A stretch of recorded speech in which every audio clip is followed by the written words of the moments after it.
है बेटा आपका। सो अब माइक अपना सबने म्यूट रखने हैं, आवाज बिल्कुल नहीं। अभी देखो लास्ट लेक्चर में आप लोगों ने जो प्रोसेस स्टार्ट करा था वो गैमेटोजेनेसिस का था, तो उसके अंदर हमने स्टार्ट करा था बेटा स्पर्मेटोजेनेसिस। क्लियर? तो स्पर्मेटोजेनेसिस ऑलरेडी आप कर चुके हो सारा। That is a formation of the haploid motile male gamete which is known as a sperm और स्पर्मेटोजोआ। तो उसके लिए जो मेन हार्मोन आपको चाहिए, हार्मोन्स के ऊपर ध्यान से सुन लो, क्वेश्चन एमसीक्यूज में पूछे जाते हैं। एक हार्मोन है जिसको मेल सेक्स हार्मोन बोला जाता है, that is a testosterone. Now testosterone is actually required to stimulate the spermatogenesis. मतलब अगर मेल में spermatogenesis को stimulate करना है, start करना है, then there must be the presence of testosterone. Clear? अब अगर हम FSH की बात करें जिसको नाम दिया जाता है follicle stimulating hormone, ये हार्मोन बेसिकली हमें किस प्रोसेस में चाहिए? Spermiogenesis. Now what is actually the spermiogenesis? Spermiogenesis is also known as spermatogenesis. That is a conversion of the spermatid into sperm or spermatozoa. तो फाइनल जो conversion आप करोगे spermatid into sperm, उस final step के लिए there must be the presence of the FSH which is follicle stimulating hormone. तो process को stimulate no doubt testosterone करेगा, लेकिन उसका जो कंप्लीशन है that will be done by the FSH. तो ये आप लोगों ने पढ़ने थे 2 पॉइंट रिगार्डिंग द स्पर्मेटोजेनेसिस। अब उसके बाद नेक्स्ट स्टेप स्टार्ट करते हैं, आपका आता है oogenesis. क्लियर? सबसे पहली बात बेटा अगर oogenesis की करी जाए तो oogenesis में क्या किसका फॉर्मेशन होगा? There will be the formation of non-motile and haploid ovum. Non-motile haploid ovum, or you can say egg, that is the female gamete. तो जिस प्रोसेस में हमारे पास नॉन मोटाइल हैप्लॉइड ओवम या एग बनेगा, उस प्रोसेस को यहाँ पर क्या नाम दिया जाता है? oogenesis. प्रोसेस होगा कहाँ पर? प्रोसेस होगा प्राइमरी सेक्स ऑर्गन में, and that primary sex organ is obviously the one pair of ovary. Clear? Now that is another point. Third important चीज, प्रोसेस बेटा स्टार्ट कब होगा? जैसे आपने पढ़ा था कि मेल में जो स्पर्मेटोजेनेसिस है वो प्यूबर्टी में स्टार्ट होता है, मतलब when they entered into the puberty stage. Clear? लेकिन फीमेल में जो oogenesis का प्रोसेस है, the process starts even before the birth of female, even before the birth of female foetus. Clear? तो यानी कि जो प्रोसेस है वो बेसिकली हमारा कब स्टार्ट हो जाएगा? फीटल स्टेज में.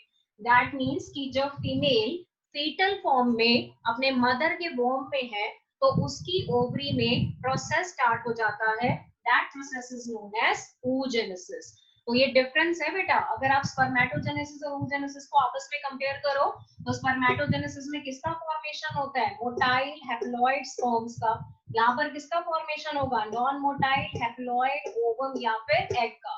ये कहां पर होता है? Primary sex organ testes. ये कहां पर होगा? Primary sex organ ovary. ये प्रोसेस स्टार्ट हो जाता है when the male entered into the puberty stage, और oogenesis स्टार्ट हो जाएगा even before the birth of the female, that is foetal stage में ये प्रोसेस आपका स्टार्ट हो जाता है. क्लियर? अब नेक्स्ट इंपॉर्टेंट थिंग कि जो oogenesis का प्रोसेस है बेटा, उसमें डेफिनेटली आप लोगों के पास आती है टोटल 3 स्टेजेस. जैसे कि आप लोगों ने पढ़ा था स्पर्मेटोजेनेसिस के केस में, तो सबसे पहला जो स्टेज आता है उसको नाम दिया जाता है मल्टीप्लिकेशन फेज. तो मल्टीप्लिकेशन फेज में तो ऑब्वियसली बेटा नाम से क्लियर है, यहाँ पे क्या होगा? Division. There will be the formation of number of cells. Second हमारे पास सेम आता है which is commonly known as the growth phase, जिसमें डिवीजन नहीं होगा, सिर्फ आपको ग्रोथ देखने को मिलेगी. और जो लास्ट हमारे पास फेज आता है that is known as the maturation phase, जिसमें अल्टीमेटली फॉर्मेशन होगा हैप्लॉइड फीमेल गैमीट का. तो ये आप लोगों के पास प्रोसेस है पूरा का पूरा oogenesis, जिसको टोटल हमने 3 स्टेज में डिवाइड किया. प्रोसेस स्टार्ट हो जाएगा even before the birth of the female. Primary sex organ जिसमें ये प्रोसेस होगा वो ओवरी है, जिसका फॉर्मेशन होगा formation of non motile haploid ovum और एग. इतना क्लियर है बेटा सब बच्चों को जो मैंने बताया आपको? क्लियर है तो फटाफट से और ले लो जरा.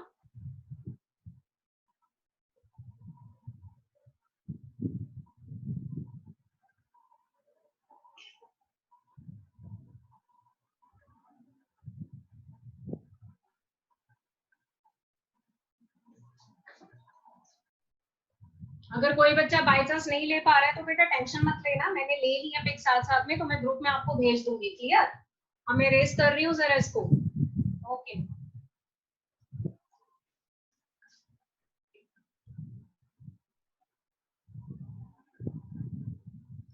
अच्छा बेटा, अभी जो प्रोसेस हम लोगों ने यहाँ पर स्टार्ट करना है, the process is basically known as the oogenesis। Clear?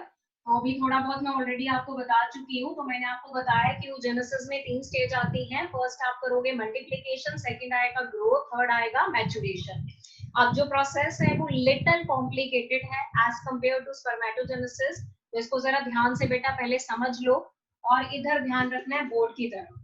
देखो जेनेसिस में सबसे पहले आपके पास होगा क्या, फर्स्ट ऑफ ऑल कहते हैं जो आपके पास फीमेल फीटस है, ठीक है, फीमेल फीटस मतलब जो फीटल स्टेज में है, तो फीमेल फीटस की जो ओवरी है बेटा, उस ओवरी में किस चीज का फॉर्मेशन होगा, there will be the formation of large number of the cells and those cells are commonly known as the oogonia। cells को क्या बोला जाता है, oogonia।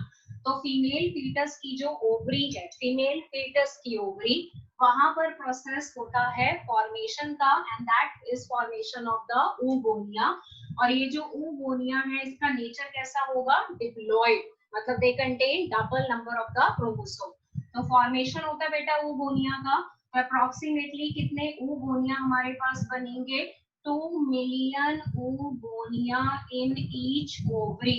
हर ओवरी में फीमेल के कितने oogonia बनते हैं, 2 मिलियन oogonia इन ईच ओवरी। ठीक है, हर एक ओवरी में कितने oogonia बनेंगे, 2 मिलियन। कब बनेंगे, बर्थ से पहले, फीटल स्टेज। क्लियर हो गया? अब ये जो oogonia है, ये जितने बनने होंगे बेटा, ये बर्थ से पहले बन जाते हैं, बर्थ के बाद कोई भी और oogonia आपके पास नहीं बनेगा।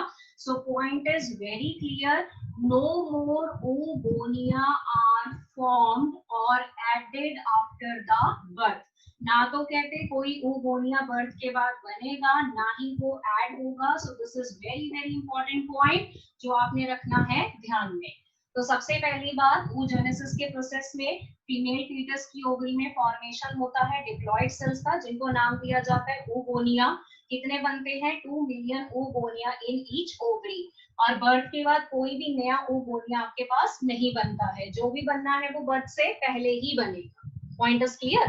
तो ये वाली जो स्टेज आपके पास है, ये पूरी स्टेज बेटा मल्टीप्लीकेशन स्टेज है। क्यों? क्योंकि इसमें मल्टीप्लीकेशन हो रहा है, नंबर ऑफ oogonia बन रहे हैं, लगातार वो डिवाइड करके और नई oogonia बना रहे हैं। तो अप्रोक्सीमेटली कितने बन गए, 2 मिलियन oogonia इन ईच ओवरी। इतना पॉइंट क्लियर हो गया? अब आ जाओ बेटा सेकंड पॉइंट के ऊपर। अब सेकंड पॉइंट क्या है कि जो oogonia होंगे, now these oogonia undergo the growth phase. अब इनमें ग्रोथ फेज होगा। अब आपको पता है कि ग्रोथ फेज में क्या होता है, ग्रोथ फेज में बेटा सबसे पहले तो देखो हमारे पास साइटोप्लाज्म का जो अमाउंट है वो इंक्रीज करेगा, डीएनए का अमाउंट क्या हो जाएगा, डबल। जैसे कल पढ़ा था ना आपने, सेम यहाँ पर भी हो रहा है। oogonia undergo the growth phase, so the amount of the DNA become double, amount of the cytoplasm increases, so oogonia will be converted into the cell, and that cell is commonly known as the primary oocyte। क्या बोला जाता है इसको, primary oocyte। ठीक है, जैसे आपने spermatogenesis करा था तो आपने स्पर्मेटोगोनिया बनाए थे, स्पर्मेटोगोनिया से आपने बनाए थे प्राइमरी स्पर्मेटोसाइट। क्लियर? वैसे ही हमारे पास फीमेल फीटस की ओवरी में oogonia बनेंगे, बर्थ के बाद कोई भी oogonia नहीं बनेगा, जो भी बनना है पहले ही बन जाएगा। कितने बनेंगे, about 2 million in each ovary. This phase is commonly known as multiplication phase. फिर उसके बाद हमारे पास क्या आता है, ग्रोथ फेज। ग्रोथ फेज में जो oogonia है दैट अंडरगो ग्रोथ फेज, जिसमें साइटोप्लाज्म का अमाउंट इंक्रीज होगा, डीएनए का अमाउंट डबल होगा, सो oogonia will be convert into the stage which is called primary oocyte। Clear? अब ये वाला जो सेकंड स्टेज आप देख रहे हो बेटा, ये ग्रोथ फेज है। क्लियर? अब इसमें जब हमारे पास प्राइमरी oocyte बन गए तो डेफिनेटली बेटा थर्ड स्टेप में क्या होगा, देखो थर्ड स्टेप में जितने भी आपके पास ये प्राइमरी oocyte है, they start undergo the division, and that division is known as the meiosis 1 division. कौन से डिवीजन करेंगे आपके पास? meiosis 1 division. अब आपको पता है कि जो meiosis 1 है उसका नेचर कैसा होता है? It is reductional. तो रिडक्शनल का मतलब क्या होगा? Number of chromosomes will become half. Clear? तो प्राइमरी oocyte जो होंगे वो meiosis 1 करेंगे, और meiosis 1 कैसा है? Reductional division. Point is clear? लेकिन जो प्राइमरी oocyte है बेटा, they are basically, for example अगर मैं ये डायग्राम यहाँ पर आपको बना के दिखाऊं, तो अगर आप इस चीज को देखो, आपने ओवरी का ट्रांसफर सेक्शन ऑलरेडी पढ़ा हुआ है, उसमें बहुत सारी फॉलिकल्स के डायग्राम आपने पढ़े थे, नाम भी पढ़े थे। So this is basically our first follicle which is actually carrying the primary oocyte.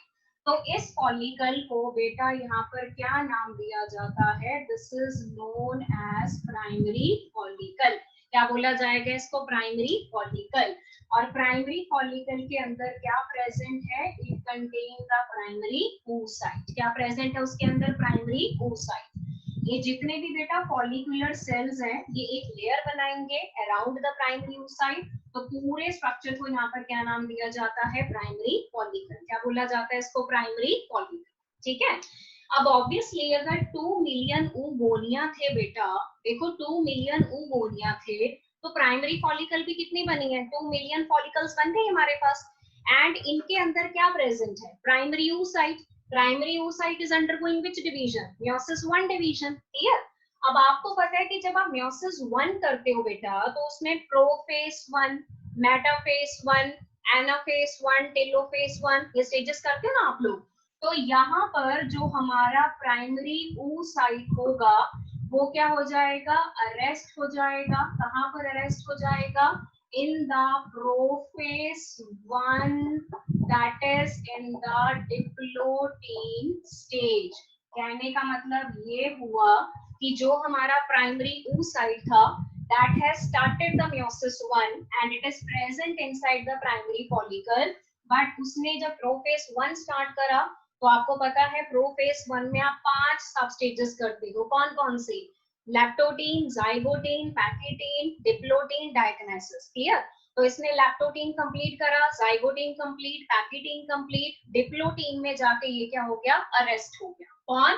Primary oocyte। तो primary oocyte arrest in the prophase 1, और प्रोफेज 1 में पर्टिकुलर कहाँ अरेस्ट होगा? Diplotene stage. कितना क्लियर हो गया? अब ये वाला जो अरेस्ट है बेटा, ये बेसिकली आप लोगों के पास चलता रहेगा। क्लियर? अब देखो, ये वाला जो फर्स्ट स्टेज था, ये मल्टीप्लिकेशन स्टेज था, ये बिफोर बर्थ हो गया। क्लियर? ये वाला जो स्टेज था, ये ग्रोथ फेज था, ये भी बिफोर बर्थ है। मतलब बर्थ से पहले oogonia converts into primary oocyte, और प्राइमरी oocyte किसके अंदर प्रेजेंट है? प्राइमरी फॉलिकल के अंदर। क्लियर? तो ये जो प्राइमरी फॉलिकल्स है, ये बर्थ से पहले बन के तैयार हो चुकी है ओवरी में। और कितनी फॉलिकल्स बन चुकी हैं? 2 मिलियन फॉलिकल्स इन ईच ओवरी। अब इन फॉलिकल्स ने बर्थ से पहले ही meiosis 1 स्टार्ट कर दिया, लेकिन वो प्रोफेज 1 में आके क्या हो गए? अरेस्ट हो गए। अरेस्ट का मतलब वो meiosis 1 कंप्लीट नहीं कर पाए। क्लियर? तो अब क्या होगा? फीमेल का बर्थ होगा। तो जब फीमेल का बर्थ हो गया, तो उस टाइम पे उसकी ओवरी में आपके पास अप्रोक्सीमेटली 2 मिलियन प्राइमरी फॉलिकल्स हैं हर ओवरी के अंदर, एंड उन्होंने meiosis 1 स्टार्ट कर दिया है, लेकिन वो अरेस्टेड स्टेज में है। What is the name of the arrested stage? Prophase 1। और प्रोफेज 1 में भी कौन सी स्टेज आती है? Diplotene stage. बेटा कोई भी क्वेश्चन आ रहा है तो प्लीज चैट बॉक्स में डाल दो, मैं बाद में एक बार ही देखूंगी। ठीक है?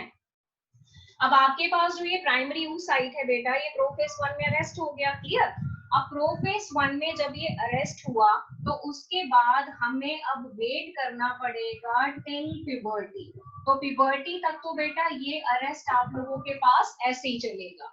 मतलब अरेस्ट ओपन कब होगा? अरेस्ट जो है बेटा वो ओपन होता है एट प्यूबर्टी। मतलब जब फीमेल प्यूबर्टी स्टेज में पहुंचती है, तब उसमें अरेस्ट क्या होता है? ओपन। यानी कि जब फीमेल में प्यूबर्टी आती है, अप्रोक्सीमेटली 13 साल की एज में, 12-13 साल की एज में प्यूबर्टी स्टार्ट हो जाती है, तो तब तक उसकी फॉलिकल्स में, उसकी ओवरी में सिर्फ और सिर्फ क्या प्रेजेंट है, प्राइमरी फॉलिकल। प्राइमरी फॉलिकल के अंदर क्या प्रेजेंट है, प्राइमरी oocyte। कौन सी स्टेज में अरेस्ट होगा, प्रोफेज 1। प्रोफेज 1 की कौन सी स्टेज है, डिप्लोटिंग स्टेज। अरेस्ट कब ओपन होगा, when female enters into the puberty stage. तो अब अगर फीमेल प्यूबर्टी स्टेज में पहुंच गई तो डेफिनेटली अरेस्ट क्या हो जाएगा, ओपन हो जाएगा, ठीक है। अब अगर अरेस्ट ओपन होगा बेटा, तो जो आपके पास ये प्राइमरी फॉलिकल्स है, ये बेसिकली किसमें कन्वर्ट होंगी, the primary follicles convert into the secondary follicles and secondary will be convert into the tertiary follicles। ये तो आपको पता ही है, ठीक है। प्राइमरी फॉलिकल किसमें कन्वर्ट हुआ, सेकेंडरी फॉलिकल में। अब मैं अगर यहाँ पर सेकेंडरी फॉलिकल का डायग्राम देखूं, तो सपोज बेटा ये हमारे पास है अंदर प्राइमरी oocyte, क्लियर, अभी प्राइमरी oocyte ही है, और उसके ऊपर एक लेयर आप लोगों को यहाँ पर नजर आती है। This layer is made up of the cell which is called granulosa cell, और एक और लेयर इसके ऊपर है which is known as theca. तो ये बाहर वाली लेयर को यहाँ पर नाम दिया जाता है theca. This layer is basically made up of granulosa cell, ठीक है, and this is basically the primary oocyte। तो आपका जो प्राइमरी फॉलिकल था वो किसमें कन्वर्ट हो गया, सेकेंडरी फॉलिकल, ठीक है। तो ये वाला जो स्टेज आप लोगों के पास है, दिस मच स्टेज, ये वाला बेटा, इसको बेसिकली नाम दिया जाता है मल्टीप्लिकेशन फेज। तो ये हमारे पास हो गया मल्टीप्लिकेशन फेज। फिर जो ये स्टेज हमें देखने को मिला, इसको हमने क्या नाम दे दिया, ग्रोथ फेज। कौन सा फेज है हमारे पास, ग्रोथ फेज। आपको पता है ये मल्टीप्लिकेशन है, ये ग्रोथ है, तो डेफिनेटली आप इसको क्या बोलोगे, मैच्यूरेशन फेज। मैच्यूरेशन में क्या होता है, प्राइमरी oocyte अंडरगो मेयोसिस 1, ठीक है। यानी कि जो फीमेल फीटस है उसकी बॉडी में मल्टीप्लिकेशन फेज भी हो गया ओवरी में, उसकी ओवरी में ग्रोथ फेज भी हो गया, और उसकी ओवरी में मैच्यूरेशन फेज भी स्टार्ट हो गया, लेकिन वो मेयोसिस 1 में क्या हो गया, अरेस्ट। तो जब उसका बर्थ होगा तो उसकी ओवरी में मिलियंस ऑफ प्राइमरी फॉलिकल्स होंगी जिनके अंदर प्राइमरी oocyte होगा, लेकिन वो oocyte अरेस्टेड स्टेज में होगा। अब वो अरेस्ट चलेगा टिल प्यूबर्टी। तो प्यूबर्टी में आके अरेस्ट क्या होता है, ओपन। क्यों ओपन होता है, due to the increased secretion of GnRH which is gonadotropin releasing hormone. तो उसकी वजह से प्राइमरी फॉलिकल किसमें कन्वर्ट हो गया, सेकेंडरी फॉलिकल में। सेकेंडरी फॉलिकल में एक लेयर डेवलप होती है बाहर की तरफ थीका, अंदर की तरफ कौन से सेल की लेयर है, ग्रैनुलोसा सेल, और उसके अंदर क्या पड़ा है, प्राइमरी oocyte। यानी कि चाहे आप प्राइमरी फॉलिकल ले लो चाहे सेकेंडरी ले लो, दोनों में क्या प्रेजेंट है, प्राइमरी oocyte। इतना क्लियर हो गया बेटा। हाँ जी मुस्कान, आपका क्या क्वेश्चन था बेटा, बताओ। मैम वो अरेस्ट के रिलेटेड था, वो आपने बता दिया तो हो गया क्लियर। हो गया। ये ना थोड़ा डिफिकल्ट लगेगा आपको एज हाँ जी कम्पेयर टू स्पर्मेटोजेनेसिस, क्योंकि बहुत सारी चीजें हैं बीच में, तो बेटा इसको ध्यान से समझना है आपने। अब ये पूरी स्लाइड आप लोगों को क्लियर हो चुकी है जो मैंने बनाई है पूरी, यहाँ पर हो गई है। तो बेटा इसका यस जरा आप स्क्रीनशॉट ले लो फटाफट से।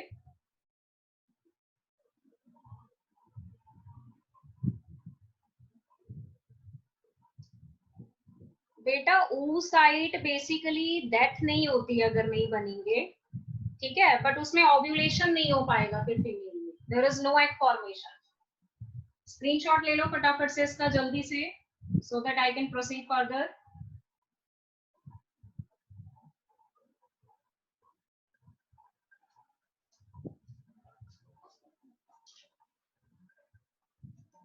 हो गया बेटा, मैं रेस कर रही हूँ।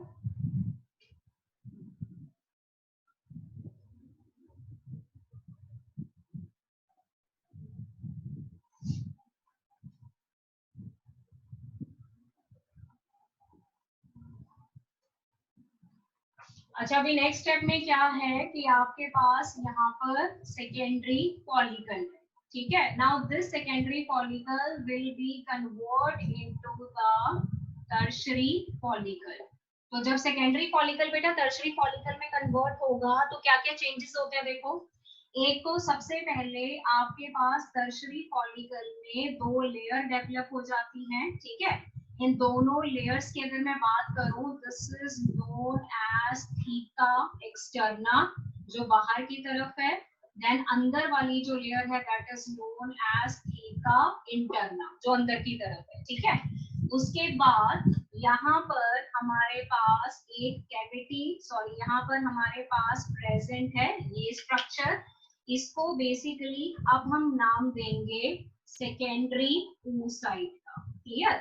सेकेंडरी oocyte क्यों बोला जाएगा, क्योंकि जो प्राइमरी oocyte है उसने कंप्लीट कर दिया division, that division is known as meiosis 1। तो जब प्राइमरी oocyte ने अपना meiosis 1 कंप्लीट कर दिया, ठीक है, कंप्लीट क्यों कर दिया, बिकॉज बेटा जो अरेस्ट था वो ओपन हो गया, ठीक है। अरेस्ट क्या हो गया, ओपन। अरेस्ट क्यों ओपन हुआ, क्योंकि फीमेल प्यूबर्टी स्टेज में चली गई, तो इमीडिएट अरेस्ट जो था meiosis 1 का वो खुल जाएगा। Primary follicle convert into secondary, secondary convert into tertiary. उतनी देर में जो आपका प्राइमरी oocyte था, जो हमने लिया था cell, that was primary oocyte, उसने कर दिया meiosis 1 कंप्लीट। और जैसे meiosis 1 कंप्लीट हुआ वो स्प्लिट हो गया 2 सेल में, एक बनेगा लार्जर, एक बनेगा स्मॉलर। यहाँ पर होगी अनइक्वल डिवीजन ऑफ साइटोप्लाज्म, इसलिए हमारे पास एक लार्जर सेल बनेगा और एक बनेगा स्मॉलर। लार्जर सेल को हम यहाँ पर नाम देते हैं सेकेंडरी oocyte का, एंड स्मॉलर सेल को यहाँ पर नाम दिया जाता है फर्स्ट पोलर बॉडी। तो ये बनेगा जब हमारे पास meiosis 1 कंप्लीट हो जाएगा। meiosis 1 कब कंप्लीट होगा, जब फीमेल प्यूबर्टी में जाएगी, तो उस टाइम पे अरेस्ट ओपन हो जाता है ड्यू टू इंक्रीज GnRH। तो इमीडिएट जो आपकी प्राइमरी फॉलिकल है वो कन्वर्ट होगी सेकेंडरी, सेकेंडरी कन्वर्ट हुई टर्शरी, टर्शरी में 2 लेयर्स बाहर की तरफ बन गई, बीच में क्या पड़ा है सेकेंडरी oocyte, और इसके अराउंड हमें नजर आती है यहाँ पर एक कैविटी। और अगर आप इस कैविटी को देखो बेटा, तो this cavity is known as antrum. क्या बोला जाता है इसको, एंट्रम। और इस एंट्रम के अंदर एक लिक्विड प्रेजेंट है, that liquid is known as liquor folliculi. कौन सा लिक्विड है आपके पास, लिकर फॉलिक्यूली। और बीच बीच में हमें नजर आती है layer, this layer is made up of granulosa cell. तो ग्रैनुलोसा सेल स्टिल हमें नजर आएंगे। So this is basically the diagram for the tertiary follicle. तो आपके पास बेटा जो सेकेंडरी फॉलिकल था वो टर्शरी में चेंज हो गया। जब सेकेंडरी टर्शरी में चेंज होगा तो क्या क्या होगा, एक तो देखो जो थीका हमने सेकेंडरी में बनाई थी वो 2 लेयर में डिफरेंशिएट होगी, theca externa, theca interna. Granulosa cell की लेयर स्टिल आपके पास है, बट बीच में कैविटी डेवलप होगी विच इज कॉल्ड एंट्रम। तो टर्शरी फॉलिकल एक तरीके का हॉलो स्ट्रक्चर है because it contain antrum. Antrum में which liquid is present, liquor folliculi. इसको कौन सिक्रेट करता है, ग्रैनुलोसा सेल ही सिक्रेट करते हैं। और इस स्टेज में जो हमारा प्राइमरी oocyte था उसने अपना meiosis 1 कंप्लीट कर लिया, but there is unequal division. तो एक बना लार्जर सेल, एक बना smaller. Larger is called secondary oocyte, smaller is called first polar body. तो यानी कि आपका जो टर्शरी फॉलिकल होगा उसमें क्या प्रेजेंट होगा, it actually contain secondary oocyte। Clear. अब ये वाला जो टर्शरी फॉलिकल है बेटा, ये आगे जाके कन्वर्ट हो जाएगा नेक्स्ट फॉलिकल में, और उसको नाम दिया जाता है mature Graafian follicle. So this is the mature Graafian follicle which contain secondary oocyte। क्या प्रेजेंट है इसमें, secondary oocyte plus first polar body। so mature graphian follicle अगर आपको याद हो बेटा, तो मैंने इसका डायग्राम आप लोगों को तब कराया था जब हमने ट्रांसफर सेक्शन करा था ओवरी का। क्लियर। तो ये आप लोगों के पास है रिगार्डिंग दिस पार्ट। तो सबसे पहले हमने क्या देखा कि आपके पास फीमेल फीटस की ओवरी में क्या बनेंगे बेटा, ओगोनिया। कितने नंबर बनेंगे, 2 मिलियन इन ईच ओवरी, और वो बर्थ से पहले बनेंगे। बर्थ के बाद कोई भी ओगोनिया ना बनेगा ना ऐड होगा। उसी टाइम पे मल्टीप्लिकेशन फेस हो गया खत्म। अब ओगोनिया किस में कन्वर्ट हो जाते हैं, प्राइमरी फॉलिकल में। This is known as the growth phase. जितने भी ओगोनिया है बेटा वो एक्चुअल में कन्वर्ट हो जाते हैं प्राइमरी oocyte में। आप इसको ग्रोथ फेज बोलते हो। और प्राइमरी oocyte के अराउंड लेयर डिपॉजिट होती है फॉलिकल सेल की, तो हम उस पूरे स्ट्रक्चर को क्या नाम देते हैं, प्राइमरी फॉलिकल। अब प्राइमरी फॉलिकल के अंदर प्राइमरी oocyte है, तो प्राइमरी oocyte स्टार्ट करता है मियोसिस 1, लेकिन वो अरेस्ट हो जाता है और उसी अरेस्टेड स्टेज में बर्थ भी हो जाएगा फीमेल फीटस का, और वो अरेस्ट फीमेल के बर्थ से लेके उसकी प्यूबर्टी तक चलेगा। तो जैसे ही फीमेल प्यूबर्टी में जाती है, अरेस्ट ओपन हो जाता है, primary follicle converts into secondary, secondary converts into tertiary, tertiary वाली स्टेज में प्राइमरी oocyte ने अपना मियोसिस 1 कंप्लीट करा और क्या बना दिया, secondary oocyte and first polar body. Now this tertiary will be convert into what, mature Graafian follicle.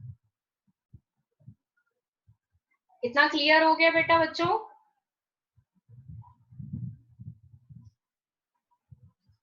Clear हो गया है तो स्क्रीनशॉट ले लो जरा फटाफट से। मैम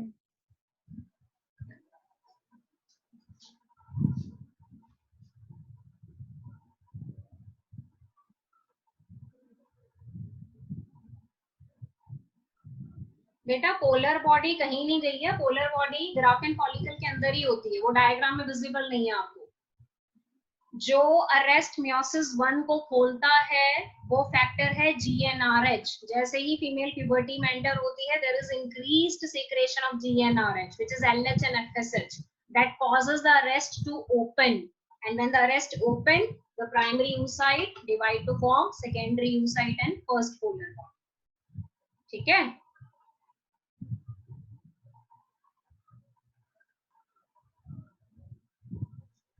क्या क्लियर है बेटा सब? ओके बेटा, अभी लेक्चर देखते हैं आगे। अभी देखो हमने oogenesis स्टार्ट करा था, तो अभी मैंने जो लास्ट स्लाइड आपको दिखाई थी उसमें oogenesis में हमने टर्शरी फॉलिकल बना लिया था which has been converted into the mature graphene follicle। ठीक है, तो एक बार मैंने फिर से टेबल बनाया ताकि आपको थोड़ा सा सीक्वेंस याद हो जाए। प्राइमरी फॉलिकल्स के अंदर प्राइमरी oocyte प्रेजेंट है, वो कन्वर्ट होती है सेकेंडरी फॉलिकल में जिसके अंदर स्टिल क्या है, प्राइमरी oocyte। अब सेकेंडरी कन्वर्ट होगी टर्शरी फॉलिकल में, और प्राइमरी oocyte अपना meiosis 1 कंप्लीट कर लेगा and it will be convert into the secondary oocyte plus first polar body. ठीक है, सेकेंडरी oocyte लार्जर साइज का है, first polar body smaller size का है। Now this tertiary follicle will now convert into the mature Graafian follicle जिसके अंदर still क्या है, secondary oocyte plus first polar body. Clear? अब यहीं पे ग्राफियन फॉलिकल के अंदर बेटा जो सेकेंडरी oocyte है वो अपने अराउंड एक मेम्ब्रेन की फॉर्मेशन करेगा। Now this membrane is commonly known as the zona pellucida। This is very very important, multiple choice question पूछे जाते हैं इसमें से। तो zona pellucida जो लेयर बनेगी सेकेंडरी oocyte के अराउंड जबकि वो ओवरी के अंदर है, तो ये वाली लेयर जो है बेटा ये ए सेल्यूलर है। ए सेल्यूलर का मतलब होता है कि वो सेल्स की नहीं बनी है। ठीक है, तो किस चीज की बनी है, this layer is actually made up of a compound and that compound is known as glycoprotein. ये आपने याद रखना है, बहुत इंपॉर्टेंट पूछा जाता है। अब सेकेंडरी oocyte जो कि मैच्योर ग्राफिन फॉलिकल के अंदर है बेटा, वो अपना मियोसिस 2 क्या करेगा, स्टार्ट कर देगा। देखो मियोसिस 1 तो हो गया, अब डेफिनेटली आगे क्या होता है, मियोसिस 2 होगा ना, क्योंकि जब तक मियोसिस 2 नहीं होगा तब तक प्रॉपर फीमेल गैमीट हमारे पास नहीं बनेगा। Secondary oocyte is not a proper female gamete. Clear? Female gamete कौन सा है, ओवम और एग। उसके लिए किसका होना जरूरी है, मियोसिस 2 का। तो सेकेंडरी oocyte स्टार्ट कर देगा मियोसिस 2, लेकिन बेटा मियोसिस 2 में उसने सपोज प्रोफेज 2 करा कंप्लीट, वो मेटाफेज 2 में गया, बट मेटाफेज 2 में जाके वो फिर से यहाँ पर क्या हो गया, अरेस्ट हो गया। अब ये दूसरा अरेस्ट है जो आपको देखने को मिल रहा है फीमेल्स में। Secondary oocyte start the meiosis 2 division but become arrest in the metaphase 2 stage। किसमें अरेस्ट हो गया, मेटाफेज 2 स्टेज में। ठीक है, अब इसी अरेस्टेड स्टेज में जो सेकेंडरी oocyte है और जो बेटा फर्स्ट पोलर बॉडी है, ये दोनों ओवरी से बाहर रिलीज हो जाते हैं। क्यों? क्योंकि ग्राफेन फॉलिकल रप्चर हो जाता है। तो जब मैच्योर ग्राफेन फॉलिकल रप्चर होगा तो वो सेकेंडरी oocyte और फर्स्ट पोलर बॉडी को ओवरी से बाहर क्या कर देगा? रिलीज कर देगा। क्लियर? और उस टाइम पे सेकेंडरी oocyte कौन सी स्टेज में होगा? In the metaphase 2 stage, arrested stage में होगा। क्लियर? तो जब वो बाहर निकल गए तो प्रोसेस को बेटा यहाँ पर क्या नाम दिया जाता है? ओव्यूलेशन। क्लियर? तो उस टाइम पे जब वो ओवरी से बाहर निकले तो उनको बेटा किसने कैप्चर करा? फिम्ब्रे। याद है ना, फिम्ब्रे किसका पार्ट है? फैलोपियन ट्यूब का। तो दैट मीन्स कि फाइनली जो सेकेंडरी oocyte है और जो फर्स्ट पोलर बॉडी है, they have entered into the fallopian tube, वो दोनों fallopian tube में चले गए। Is it clear? लेकिन ओवरी के अंदर क्या हो रहा है? ओवरी के अंदर जो ग्राफेन फॉलिकल का रिमेनिंग मास था वो किस में कन्वर्ट हो गया? Yellow colour body. Now this yellow colour body is known as what? Corpus luteum. तो ये तो बेटा चीज होगी ओवरी के अंदर और ये हो रहा है फैलोपियन ट्यूब के अंदर। यानी कि फैलोपियन ट्यूब में आपके पास क्या है? फैलोपियन ट्यूब में आपके पास है सेकेंडरी oocyte जो कि मेटाफेज 2 स्टेज में अरेस्ट है और साथ है फर्स्ट पोलर बॉडी, और ओवरी के अंदर जो रिमेनिंग मास था वो किसमें कन्वर्ट हो गया? कॉर्पस ल्यूटियम में। इतना क्लियर हो गया बेटा सब बच्चों को? स्क्रीनशॉट ले लो जरा जल्दी से।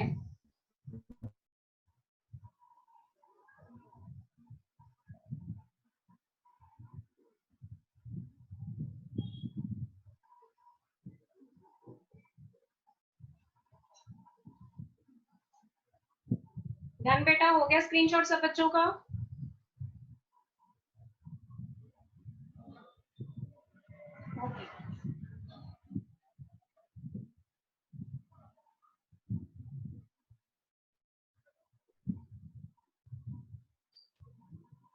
अच्छा अभी देखो नेक्स्ट हम लोगों ने क्या देखना है।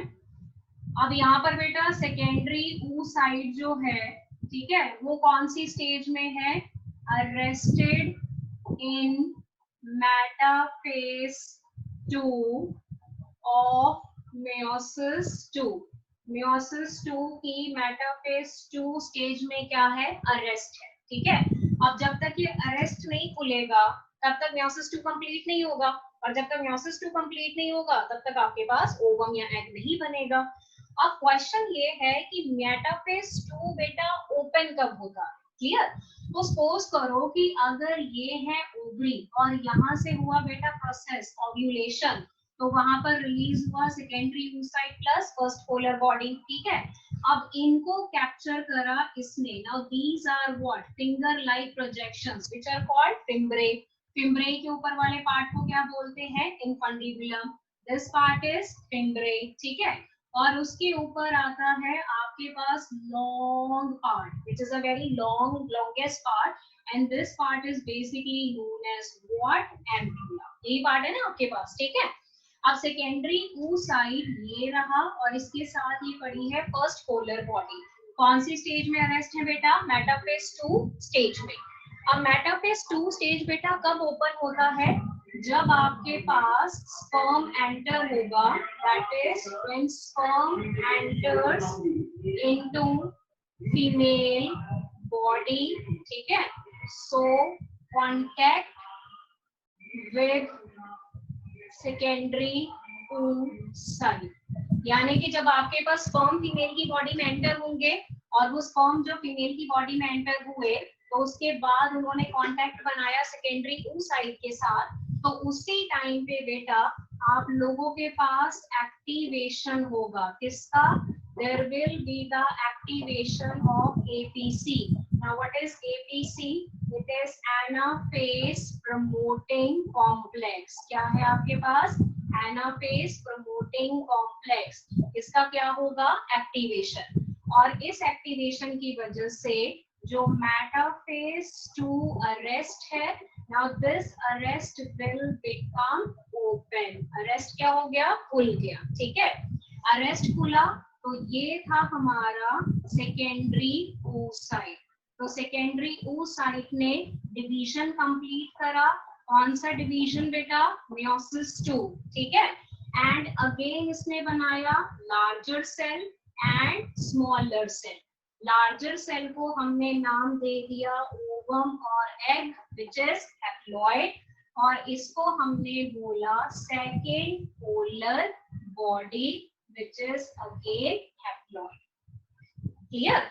तो एक चीज ध्यान में रखो कि ये वाला प्रोसेस तब होगा जब फीमेल की बॉडी में क्या एंटर होगा, स्पर्म। Point is clear?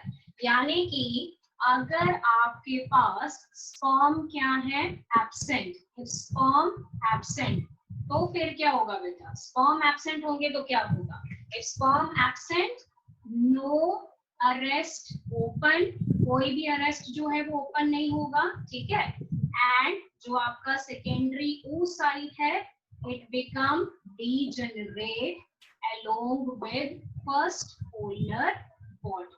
तो एक चीज दिमाग में क्लियर कर लो बेटा, वेरी वेरी इंपॉर्टेंट, कि ये वाला प्रोसेस तब होगा जब फीमेल की बॉडी में स्पर्म एंटर होगा। समझ रहे हो? अगर स्पर्म एंटर ही नहीं होगा, ठीक है, अगर फीमेल की बॉडी में सेक्सुअल इंटरकोर्स नहीं है, रेगुलर कोई स्पर्म नहीं जा रहा, तो ये वाला अरेस्ट ओपन नहीं होगा। तो क्या होगा, सेकेंडरी oocyte उसी स्टेज में, उसी अरेस्टेड स्टेज में, एंड फर्स्ट पोलर बॉडी दोनों क्या हो जाएंगे, डीजनरेट। अगर ये दोनों डीजनरेट होंगे तो फीमेल में हमें मेंसेस देखने को मिलते हैं, जिस वजह से फीमेल में होता है मेंस्ट्रुअल साइकिल। यानी कि अगर कोई फीमेल प्रेग्नेंट है तो दैट मीन्स कि उसकी बॉडी में जो सेकेंडरी oocyte था उसका कांटेक्ट हुआ स्पर्म से, कांटेक्ट की वजह से एपीसी एक्टिवेट हुआ, एनाफेज प्रमोटिंग कॉम्प्लेक्स, उस वजह से मेटाफेज 2 अरेस्ट ओपन हो गया। तो सेकेंडरी oocyte ने इमीडिएटली अपना मियोसिस 2 क्या कर दिया, कंप्लीट, और क्या बना दिया, हैप्लॉइड एग और ovum and second polar body, ताकि ओवम का न्यूक्लियस स्पर्म के न्यूक्लियस के साथ फ्यूज हो सके। ठीक है, यहाँ पर सिर्फ कांटेक्ट होगा, मतलब it comes in a close proximity, fuse नहीं हुए आपस में, ये चीज क्लियर कर लो। अब ये तब होगा अगर स्पर्म एंटर हुआ तो, और अगर स्पर्म एंटर नहीं हुआ तो क्या होगा, अरेस्ट ओपन नहीं होगा, सेकेंडरी oocyte और फर्स्ट पोलर बॉडी क्या हो जाएंगे, degenerate, and that result into menses. ठीक है, अब एक और चीज बेटा ध्यान से समझ लो, अगर हम ह्यूमन फीमेल्स की बात करें, मतलब हमारी पॉपुलेशन में अगर हम ह्यूमन फीमेल्स की बात करें, तो जो एक प्राइमरी oocyte है वो आगे जाके बनाता है 1 ओवम, ठीक है, एंड 2 पोलर बॉडी। अभी ये चीज मैं ध्यान से समझा रही हूँ, देख लो जरा। ह्यूमन फीमेल की बात कर रहे हैं बेटा, ह्यूमन फीमेल में जब हमने शुरू में एक प्राइमरी oocyte लिया था, उसने डिवाइड होकर सेकेंडरी oocyte के साथ एक फर्स्ट पोलर बॉडी बनाई थी, सेकेंडरी oocyte ने ओवम के साथ एक सेकेंड पोलर बॉडी बनाई। तो ह्यूमन फीमेल में जब oogenesis कंप्लीट होगा तो क्या बनेगा, एक प्राइमरी oocyte से एक ओवम बनेगा, साथ में 2 पोलर बॉडी बनेगी। यानी कि जो फर्स्ट पोलर बॉडी थी वो कभी भी मियोसिस 2 नहीं करती है, मियोसिस 2 कौन करता है, सेकेंडरी oocyte। तो आपकी जो ये दोनों पोलर बॉडीज हैं ये आगे जाके क्या हो जाती है, डीजनरेट। क्या हो जाती है, डीजनरेट, क्योंकि इनका कोई फंक्शन नहीं होता, तो दोनों पोलर बॉडी ह्यूमन फीमेल्स में क्या हो जाएंगी, डीजनरेट हो जाएंगी। जो बचेगा वो सिर्फ क्या बचेगा, ओवम और एग। स्लाइड क्लियर है बेटा सब बच्चों को? क्लियर है तो स्क्रीनशॉट ले लो जरा फटाफट से। Yes ma'am. बस इसमें मेन आप लोगों ने ना अरेस्ट याद करने हैं, वो इम्पोर्टेंट है, कहाँ कहाँ बन रहे हैं, कैसे कैसे खुल रहे हैं, दैट इज इम्पोर्टेंट, उसी के ऊपर ज्यादा क्वेश्चन पूछे जाते हैं आपसे।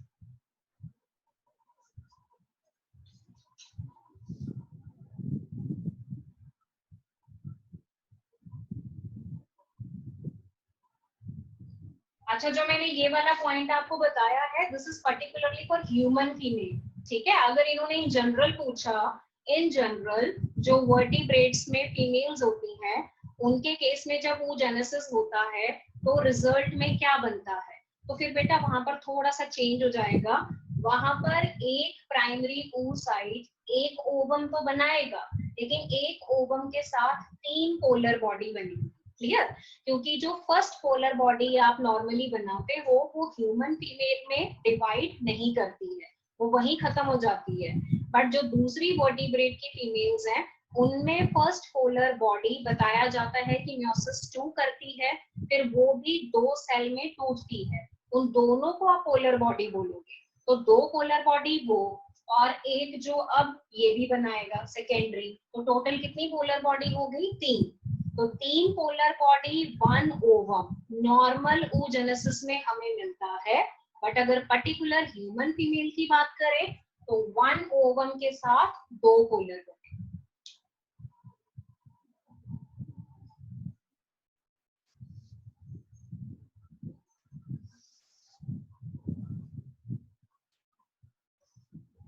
अच्छा बेटा एक और ये समझ नहीं आया, वो भी मैं आप लोगों को बता देती हूँ, आपकी एनसीईआरटी में दिया हुआ है।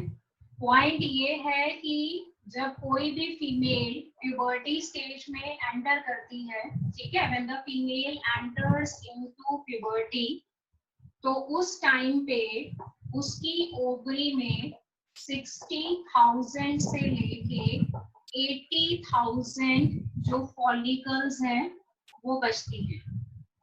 Follicles are remaining. अब आपने स्टार्टिंग में कितनी फॉलिकल्स बनाई थी? 2 मिलियन। ओवोनिया कितने बने थे? 2 मिलियन बने थे ना, तो वो 2 मिलियन प्राइमरी फॉलिकल में कन्वर्ट हुए। लेकिन जैसे ही फीमेल प्यूबर्टी स्टेज में पहुंची तो उस टाइम तक उन 2 मिलियन में से सिर्फ कितने बचे? 60,000 to 80,000 follicles remaining in each ovary. यानी कि बाकी की फॉलिकल्स कहाँ गई?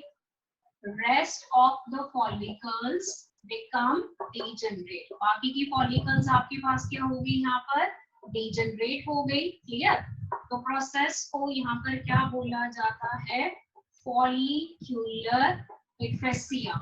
follicular ectasia is the process जिसमें हमारी रिमेनिंग फॉलिकल क्या हो गई? degenerate। और जितनी भी आपके पास degenerated follicles थी, मतलब जो फॉलिकल्स हमारी खत्म हो गई, उनको यहाँ पर नाम दिया जाता है एट्रैक्टिक फॉलिकल्स। तो जो फॉलिकल्स डीजनरेट हो गई उनको हमने बोला एट्रैक्टिक फॉलिकल्स।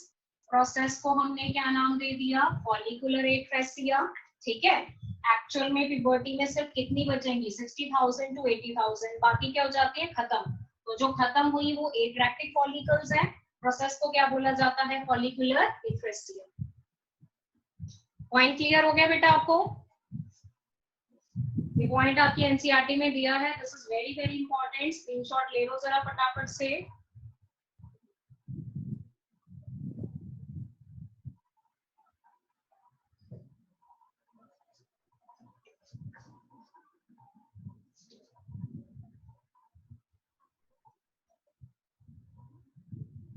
मैम। हाँ जी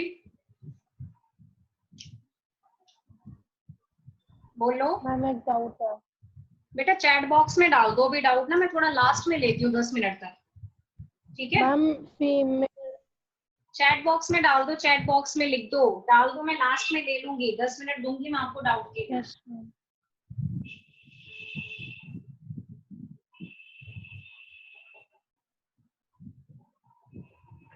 ये जो डायग्राम है बेटा, ये डायग्राम आप लोगों को ना एनसीईआरटी के पेज नंबर 49 पे मिल जाएगा। बुक है तो बुक चेक कर लेना, पीडीएफ डाउनलोड करा है तो पीडीएफ देख लेना।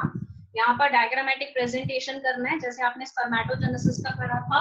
तो जो स्टार्टिंग में डिप्लॉयड सेल्स बनते हैं उनको ओगोनिया बोला जाता है। ये ओगोनिया फर्दर डिवाइड करके और नए सेल्स बनाते हैं, तो इनको भी आप डेफिनेटली यहाँ पर नाम देते हो ओगोनिया। तो अप्रोक्सीमेटली 2 मिलियन ओगोनिया बन जाएंगे रिस्पेक्टिव ओवरीज में। उसके बाद जो ओगोनिया है वो आगे जाके चेंज हो जाता है स्ट्रक्चर में, which is comparatively larger in size. तो इसको यहाँ पर नाम दिया जाता है प्राइमरी oocyte।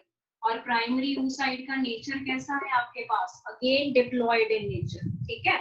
अब ये जो प्राइमरी oocyte है, it will obviously start the meiosis 1 division।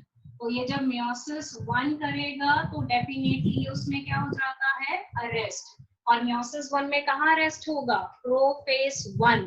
Prophase 1 की कौन सी स्टेज? डिक्लोटिंग स्टेज, ठीक है। अब ये अरेस्ट हमारा चलता रहेगा अप टू द प्यूबर्टी, यानी कि प्यूबर्टी में आके ये अरेस्ट क्या हो जाता है? ओपन। तो अरेस्ट जब प्यूबर्टी में ओपन होगा तो जो प्राइमरी oocyte था उसने डिवाइड करके बना दिए दो सेल, स्मॉलर एंड लार्जर, ठीक है। स्मॉलर को हमने यहाँ पर क्या नाम देना है? Secondary oocyte, and this is first polar body. ये हमारे पास बन गया फर्स्ट पोलर बॉडी, दोनों हैप्लॉइड है, क्लियर। अब आपका सेकेंडरी oocyte क्या करेगा? It will start the division, that is meiosis 2 division. लेकिन meiosis 2 में वो फिर से क्या हो गया? अरेस्ट हो गया। कौन सी स्टेज में अरेस्ट होता है? मेटाफेज 2 में। अब अरेस्ट कब ओपन होगा? जब यहाँ पर एंट्री होगी स्पर्म, ठीक है। स्पर्म की एंट्री हुई तो उस एंट्री की वजह से अरेस्ट क्या हो गया? आपके पास ओपन हो गया। तो उस वजह से जो meiosis 1 था वो हो गया कंप्लीट। लार्जर सेल जिसको हम नाम देते हैं ओवम, स्मॉलर सेल जिसको नाम दिया जाता है सेकेंड पोलर बॉडी। तो ये है बेटा आप लोगों के पास फीमेल के केस में। अब ये वाला जो स्टेज है दैट इज यहाँ से लेके यहाँ तक जो आप लोगों के पास ये पूरा स्टेज आता है, this whole stage is in the fetal stage, मतलब ये होगा बर्थ से पहले। फिर ये वाला जो बीच में आप लोग देखते हैं, this is at birth. Birth के टाइम पे already you have primary oocyte, already they are in the arrested stage, ये बर्थ पे होता है। और बर्थ के बाद ये सारा कब होगा आपके पास? प्यूबर्टी स्टेज में। प्यूबर्टी में ये अरेस्ट ओपन होगा तो ये सब स्टार्ट हो जाएगा। तो जो ये वाला फेज है, this phase is known as the multiplication phase, जिसमें हमारे पास बनेंगे बहुत सारे ओवोनिया। फिर ये कन्वर्ट होगा इसमें, this is known as growth phase. और फिर जो ये वाला है this is known as maturation phase. तो ये हो गए आपके पास 3 फेज खत्म। यानी कि फीमेल के केस में जो मल्टीप्लीकेशन है, जो ग्रोथ फेज है, ये दोनों प्रॉपरली फीटल स्टेज में हुए हैं।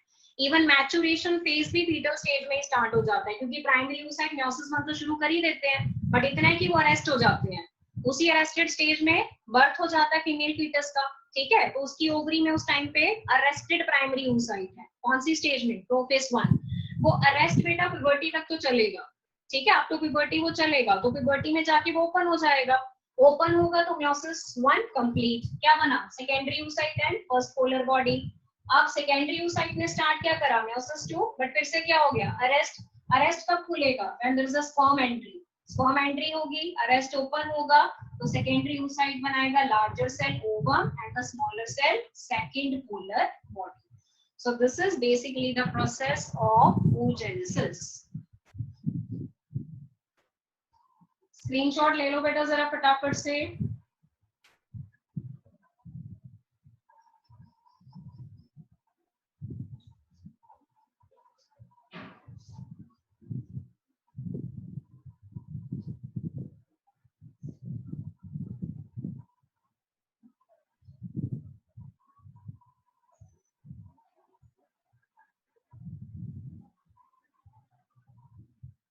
हाँ जी, हो गया स्क्रीनशॉट बेटा?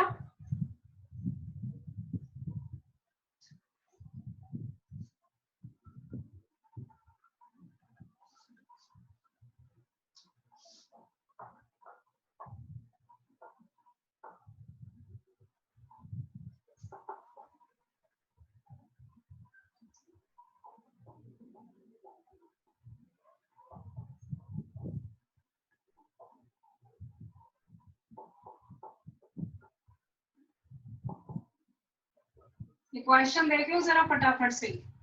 For the formation of 400 ova, how many primary oocytes are required?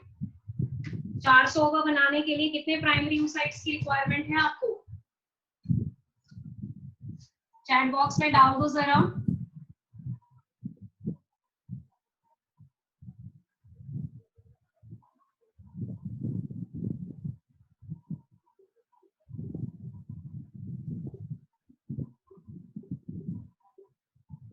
Second question यहाँ पर आपके पास आता है 300 सेकेंडरी oocyte है आपके पास, 300 सेकेंडरी oocytes, तो बताओ वो कितने ओवा बनाएंगे। तो देखिए जरा यहाँ पर अस्मिता का आंसर आया है 100। ओके अस्मिता, ये आपने, अच्छा अंकिता का आंसर है 100, Asmita set 400, clear. Muskan 200, 1200, my god कहाँ चले गए आप भाई। For the formation of the 400 ova, 400 ओवा बनाने हैं तो कितने प्राइमरी oocyte चाहिए। एक प्राइमरी oocyte एक ओवा ही तो बना रहा है बेटा, एक ही तो बना रहा है, एक से ज्यादा तो बन ही नहीं रहे हैं। 400 बनाने के लिए 400 प्राइमरी oocyte ही तो चाहिए होंगे आपको, ठीक है। फिर आपके पास 300 सेकेंडरी oocyte है, बताओ वो कितने ओवा बनाएंगे। एक सेकेंडरी oocyte भी तो एक ही बना रहा है, तो 300 कितने बनाएंगे, 300 ही तो बनाएंगे। कहाँ से आगे 400 200, स्पर्मेटोजेनेसिस वाला हिसाब किताब नहीं है यहाँ पर। अगर स्पर्मेटोजेनेसिस में आप एक प्राइमरी स्पर्मेटोसाइट लेते हो तो वो एक्चुअल में 4 स्पर्म्स बनाता है, ठीक है। यहाँ पर अगर एक प्राइमरी oocyte लेंगे तो वो एक ही ओवम बनाएगा, only 1 egg. Now this is the difference, ध्यान से आंसर करो जरा, 300 400 मत बोलो ऐसे ही, 1200 भी बता दिया। बताओ मुस्कान, एक प्राइमरी स्पर्मेटोसाइट 4 स्पर्म बनाता है पर एक प्राइमरी oocyte एक ही एग बनाता है, इसलिए फर्क पड़ेगा कैलकुलेशन में। क्वेश्चन ध्यान से देखो, ये पूछ लिए जाते हैं आपको पेपर में।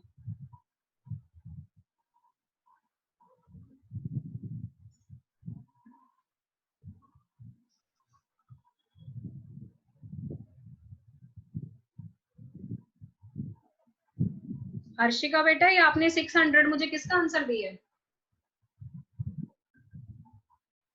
एक सेकेंडरी oocyte एक ओवा ही बनाता है बेटा, एक सेकेंडरी oocyte से एक ही तो ओवा बन रहा है, तो 300 कितने बनाएंगे, 300 ही तो बनाएंगे। 600 कहाँ से आ गया, कैलकुलेशन ठीक से नहीं है, ये वाली चीज ध्यान में रखो, ध्यान में, दिस इज वेरी इंपॉर्टेंट।